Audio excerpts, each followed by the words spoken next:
Rido, tersangka kasus perampokan salon milik Dehandra yang terjadi 1 tahun silam, harus dihadiahi timah panas oleh petugas unit pidana umum Satreskrim Polresta Palembang karena yang bersangkutan melakukan perlawanan dan mencoba kabur dari sergapan petugas kepolisian yang melakukan penangkapan di rumahnya di Jalan DI Panjaitan, Lorong Sungai Gerong, Kecamatan Pelaju Palembang, Rabu lalu. Di hadapan petugas, Rido menuturkan bahwa dirinya bersama 3 rekannya merampok salon yang berada di kawasan Kemuning. Dirinya sempat membantah kalau telah menyekap korban. Menurutnya, ia hanya bertugas berjaga di luar melihat situasi. Sedangkan ketiga temannya masuk ke dalam melancarkan aksi perampokan tersebut. Dari hasil perampokan itu, dirinya mendapatkan uang sebesar 1,3 juta rupiah untuk kebutuhan sehari-harinya. Tidak, aku bukan aku. Nah terus?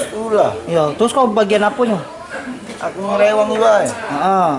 Kau rewang, kau yang nunggu di luar ya? Iya. Siapa yang bacok? Tak tahu, aku tak nengok. Sementara itu, Kasat Reskrim Polresta Palembang Kompol Marwi Parede melalui Kanit Pidum AKP Robert P. Sihombing mengatakan tertangkapnya pelaku berawal dari laporan warga tahun 2016 silam dan pihaknya akan terus melakukan pengejaran terhadap rekannya yang masih buron. Septian Rizky, Sriwijaya TV.